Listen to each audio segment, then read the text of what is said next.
What's up everyone, it's Simon, and today I've got a couple quick tips on how to make sure your camera is nice and clean and ready to go film your projects.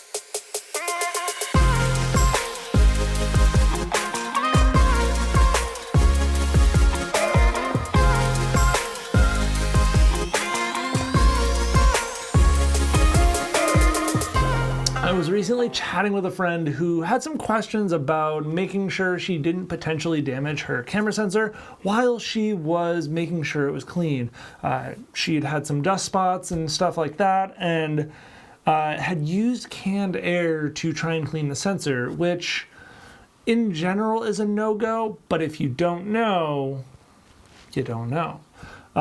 So canned air is a no-no, at least to me, for a few reasons on the camera sensor. It's great for cleaning off cameras and making sure dust and things like that is not on cameras. Not gonna doubt that. But when it comes to the camera sensor, the canned air has chemicals in it, and also canned air tends to push out very cold air as well. Both of those things can damage your sensor. Also, if you're not using one of the pro ones with the metal tips that's like really secure, the little plastic thing could shoot out and into your sensor. It's a couple different ways that you could potentially damage your camera sensor when trying to get dust off of it. There are other ways to go about it. There's the classic, which is the Geodos blower. It's a little squeeze thing. They've been around forever. They're great. They normally have feet on it, but I've cut the feet off of this one for when I'm flying, just so it looks a little less like a grenade, because I have been asked by TSA about these before.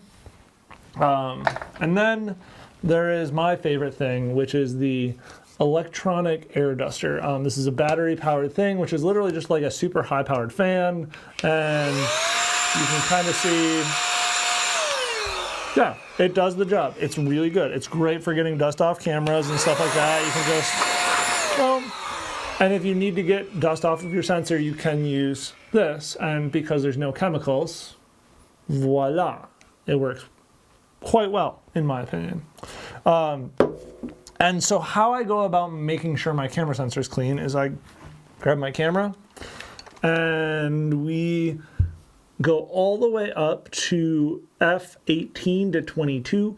And the reason for that is because at that f-stop or aperture amount, whatever you want to call it, you don't have to worry about something being on the sensor that's not going to hit focus. It's pretty much all going to be there. So any speck of dust on your sensor will show up. And then you grab a nice fresh white sheet of paper and zoom in so that all you have on screen is the white sheet of paper, and voila. And the beauty of having to go up to f/18 is you can use pretty much any lens. It doesn't have to be a super high-end lens. And then you can zoom in and check if you have any dust spots. This sensor is actually really freaking clean. So yeah, I don't even have to clean it, which is pretty stinking sweet. So I'm basically ready to go this weekend. My front of my lens looks great, and so yeah.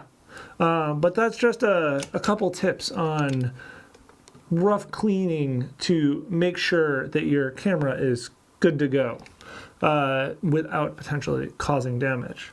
If you do have dirt on your sensor and need to get it clean, they make these little kits, and there's a couple companies that make them, that are cleaning swabs, and they come with a special solution for cleaning your sensor. If you're not able to get dust off of the sensor with just air from like a Geodos blower or the electronic air blower, these are great. They come in super handy. I've used them for years because when you're working in remote areas, you have to clean your own stuff. And yeah, so that's just a couple things on how to make sure your camera is ready to go, nice and clean, and allowing you to make some magic. Yeah, that's all I got for this one. If you have any questions about camera cleaning in any other way, leave a comment down below. If you have any other questions, hit me up on Instagram at Simon Eisenbach. Have a great week. See you guys next time.